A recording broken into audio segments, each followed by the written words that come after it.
la hominización. Y hemos dicho que hay un proceso aparejado a la hominización que es la humanización. Vamos a utilizar otra palabra para humanización. Vamos a llamar antropogénesis. ¿De acuerdo? Entonces la hominización y tenemos la antropogénesis o humanización. Hemos dicho que la hominización, cuando hablamos de hominización, estamos hablando en realidad cambios fisiológicos que se han ido produciendo en los homínidos hasta llegar a lo que hoy conocemos como Homo sapiens. Cuando hablamos de antropogénesis o de humanización, estamos hablando de cambios conductuales en estos homínidos que han dado lugar en su desarrollo al ser humano. Podemos hablar entonces de un proceso evolutivo en el que ha implicado unos cambios fisiológicos que se transmiten de forma genética, pero además hay una evolución también en las conductas que se producen a la par y de forma sinérgica y aliada con los cambios fisiológicos.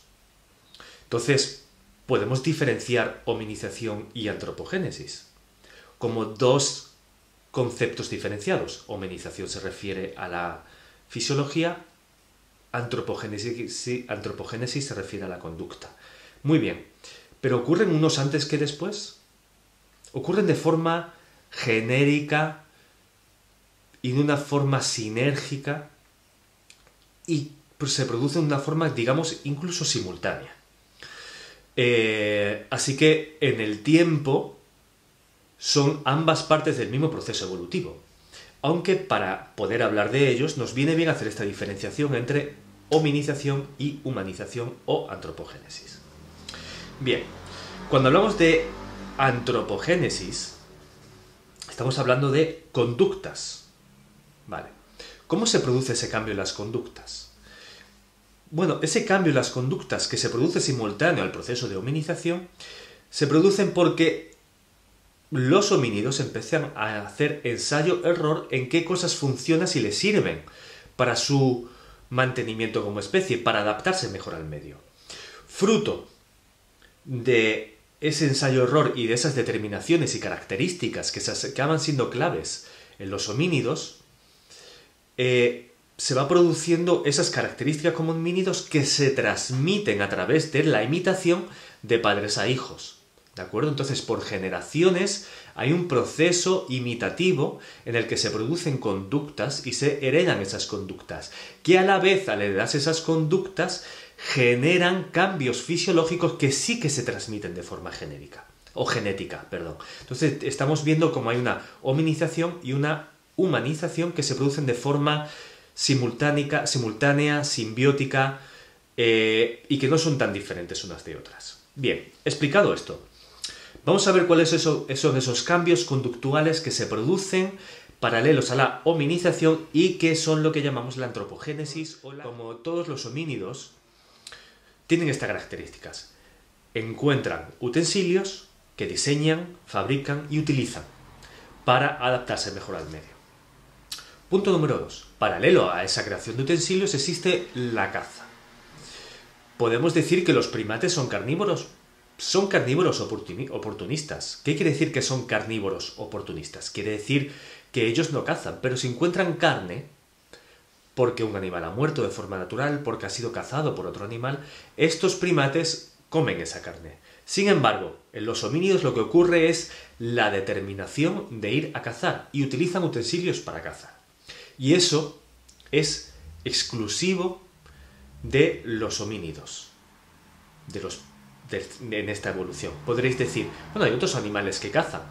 Bueno, pero que cacen con esta característica, que utilizan utensilios, es una característica de los homínidos y que nos hace humanos.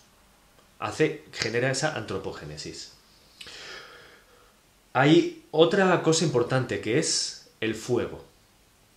El fuego, en el aspecto evolutivo de los homínidos, es fundamental para este proceso de antropogénesis. Con el fuego cocinamos, con la cocina se genera hogar, con la cocina se genera una manipulación de alimentos. Podemos cambiar nuestra alimentación gracias al fuego. ¿Y qué hacemos al cambiar nuestra alimentación gracias al fuego?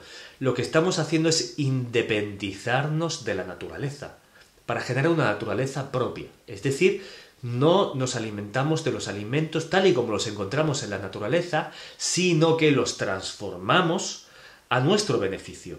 Y esa es una característica fundamental del ser humano.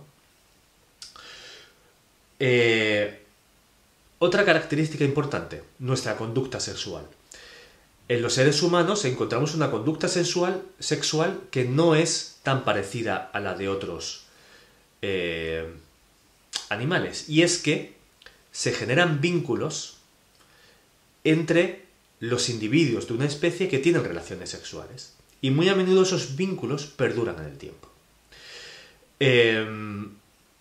Eso no es tan común ni está marcado de una forma tan clara en otros animales del reino animal.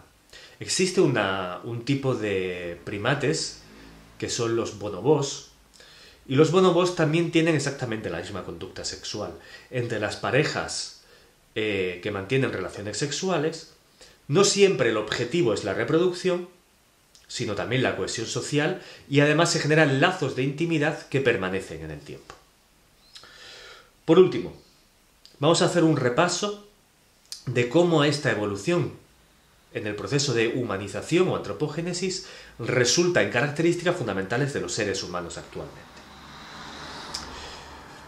Por este proceso de humanización y hominización obtenemos un lenguaje. Este lenguaje es formal, es decir, es creado por nosotros de una forma convencional, y este lenguaje además genera una cohesión social. Nosotros generamos sociedades. Generar sociedad implica que con individuos que no pertenecen a tu propia familia o clan, generas unas relaciones y unos sistemas de convivencia social. Esto está permitido por el lenguaje, y esto viene por utilizar elementos útiles, por cazar de forma colaborativa y por poder desarrollar el aparato fonador. Como veis, todos los cambios producen en elementos que son característicos del ser humano. La clave de la supervivencia en una organización social es la colaboración. Podríamos decir que el altruismo y la colaboración entre los individuos que generan una sociedad es fundamental para la adaptación al medio de los seres humanos. El darwinismo habla de que como individuos nos adaptamos a las especies, pero fijaros, esta lucha por la supervivencia de las especies, en el ser humano, esa lucha se produce no en la lucha entre individuos, sino en la colaboración entre individuos para socialmente sobrevivir como especie. Fijaos qué interesante y qué paradójico. Y por último, el ser humano es característico por el aprendizaje a lo largo de toda su vida, o prolongado, para poder ser un individuo útil de la sociedad en la que pertenece. Vosotros que sois estudiantes podréis pensar cuándo acabaré la secundaria, cuándo acabaré el bachillerato, cuándo acabaré la universidad, y sin embargo, la secundaria, el bachillerato y la universidad como fenómeno de aprendizaje no se va a acabar nunca. Vamos a estar aprendiendo continuamente para poder ser miembros de la sociedad a la que pertenecemos.